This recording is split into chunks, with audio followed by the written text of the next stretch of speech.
Assalamualaikum warahmatullahi wabarakatuh. Baik, kami dari kelompok 7, kelompok Vermicidae, yaitu nama ilmiah dari semut. Nah, di sini kami ditugaskan untuk menyampaikan atau menjelaskan penyakit pada sistem pernapasan manusia. Kami sudah membuat dalam bentuk sebuah peta konsep. Di sini sudah tertera 7 penyakit pada sistem pernapasan manusia.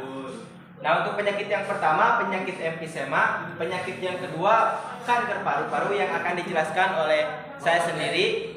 Yang ketiga, penyakit asma. Dan juga yang keempat, penyakit TBC atau tuberkulosis akan dijelaskan oleh Reni. Yang kelima, penyakit pneumonia. Dan yang keenam, penyakit bronkitis akan dijelaskan oleh Rian. Dan yang terakhir, penyakit influenza yang akan dijelaskan oleh Rizka. Baik, untuk yang pertama yaitu penyakit emfisema. Penyakit emfisema ini adalah salah satu penyakit dari organ paru-paru yang menyerang paru-paru. Nah, penyebabnya yaitu karena biasanya keseringan merokok atau perokok jangka panjang. Nah, penyakit emfisema ini juga dikelompokkan dalam penyakit PPOK. PPOK itu singkatan dari penyakit paru-paru obstruktif kronik. Kenapa dikelompokkan menjadi penyakit PPOK? Karena penyakit ini sudah lumayan parah sehingga dikelompokkan menjadi PPOK. Nah, untuk gejala-gejalanya, yang pertama pastinya mudah lelah, yang kedua pembengkakan pada kaki, yang ketiga yaitu infeksi pada paru-paru yang berulang, yang keempat kuku dan bibir menjadi biru, dan yang terakhir biasanya sering merasa pusing ketika di pagi hari. Nah, bagaimana untuk cara penyembuhan dari penyakit emfisema ini sendiri? Cara penyembuhannya yang pertama biasanya dengan bronchodilator. Bronchodilator itu adalah untuk membantu pernapasan pada manusia, untuk membantu membukakan organ atau saluran pernapasan pada manusia. Yang kedua dengan antibiotik. Antibiotik itu berguna untuk melawan infeksi pada penyakit emfisema tersebut. Nah, yang kedua yaitu kanker paru-paru. Kanker paru-paru ini kenapa disebut kanker paru-paru? Karena penyakit yang diawali dari paru-paru, sehingga ketika sudah kanker menyebar luas ke organ-organ tubuh yang lain.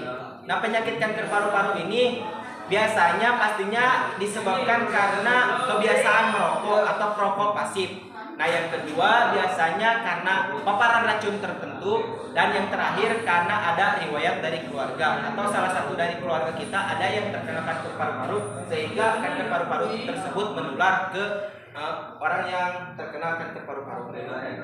Nah, gejala-gejalanya atau ciri-ciri dari orang yang terkena kanker paru-paru itu sendiri, yang pertama dada terasa nyeri, yang kedua kelelahan, yang ketiga kram atau sesak napas, yang keempat batuk yang tak kunjung sembuh, dan yang terakhir biasanya tidak selera makan. Nah, bagaimana cara untuk penyembuhan dari penyakit kanker paru-paru ini sendiri? Cara untuk penyembuhannya, yang pertama harus konsultasi ke dokter terlebih dahulu. Yang kedua, meminum obat-obat yang dianjurkan agar bisa menyembuhkan kanker paru-paru tersebut. Yang ketiga, pastinya menghentikan kebiasaan yang namanya merokok. Nah, mungkin itu untuk penjelasan penyakit emfisema dan juga kanker paru-paru. Bismillahirrahmanirrahim. Baik, di sini saya akan melanjutkan penyakit TBC dan asma. Adapun penyakit TBC, penyakit TBC atau tuberkulosis yaitu suatu penyakit yang dapat menular yang disebabkan oleh bakteri. Penyakit tersebut mempunyai potensi yang sangat serius, terutama dapat mempengaruhi paru-paru. Adapun ciri dan gejala penyakit TBC yaitu batuk yang terus-menerus, demam yang berkunjung lama, atau dapat mudah lelah. Adapun juga nyeri dada ataupun batuk dan demam. Adapun cara penyembuhannya yaitu dengan cara mengonsumsi antibiotik selama 2 minggu. Apabila ingin memastikan kesembuhan total, bisa mengonsumsi atau menggunakan antibiotik yang diberikan oleh dokter selama 6 bulan. Baik, yang kedua yaitu penyakit asma. Penyakit asma yaitu sesuatu kondisi yang dimana tubuh mengalami kelainan berupa peradangan kronik saluran napas yang disebabkan oleh penyempitan napas. Adapun penyebabnya yaitu debu, asap rokok, udara dingin, atau aktivitas fisik yang berlebihan. Adapun penyembuhannya yaitu dengan cara terapi renang. Mungkin sekian dari penyakit TBC dan asma. Baik, saya akan melanjutkan penyakit bronkitis dan pneumonia. Bronkitis adalah peradangan atau iritasi yang terjadi pada saluran bronkus, yaitu pipa yang berfungsi sebagai penyerap udara dari bagian tenggorokan menuju ke organ paru-paru. Masalah kesehatan ini biasanya muncul dalam beberapa hari, minggu, atau bulan. Bronkitis disebabkan oleh virus atau kebiasaan berukanya, terutama merokok. Bronkitis dapat diobati dengan berbagai metode seperti pemberian antibiotik, penggunaan uap, dan lain-lain. Penyakit ini dapat dicegah dengan tidak merokok, selalu mencuci tangan, dan selalu menggunakan masker untuk menghindari paparan sinyal berbahaya. Penyakit pneumonia adalah peradangan akut jaringan paru-paru disebabkan oleh mikroorganisme. Penyakit ini biasanya disebabkan oleh infeksi virus, bakteri, dan jamur. Pneumonia juga bisa disebabkan oleh infeksi COVID-19.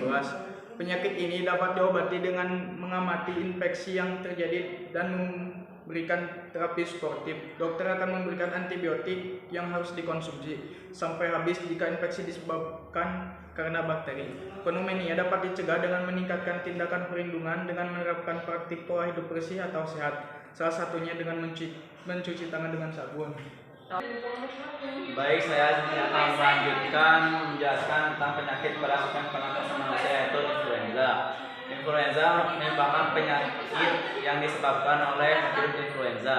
Penyebabnya itu virus influenza tipe A atau biasa disebut dengan kuman influenza. Gejalanya diantaranya pertama demam, yang kedua sakit tenggorokan, yang ketiga sakit kepala, yang keempat kelelahan, yang kelima hidung meler. Di antara penyembuhan influenza yaitu adalah satu, banyak beristirahat, kedua, banyak minum air putih, yang ketiga mengonsumsi makanan yang bergizi dan sehat, yang keempat adalah mengonsumsi obat flu, yang kelima adalah olahraga ringan. Mungkin sekian yang dapat saya jelaskan. Baik, untuk kesimpulannya dari sistem penyakit pada sistem pernapasan manusia. Nah, di sini kebanyakan penyakitnya itu ada di paru-paru, sedangkan di sini ada pada hidung.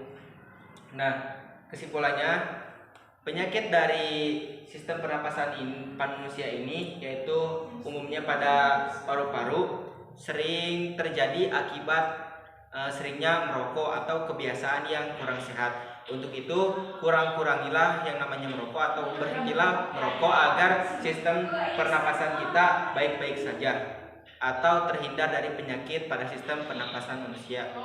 Mungkin sekian dari kelompok 7. Mudah-mudahan dapat bermanfaat dan mohon maaf bila terdapat banyak kesalahan. Wassalamualaikum warahmatullahi wabarakatuh.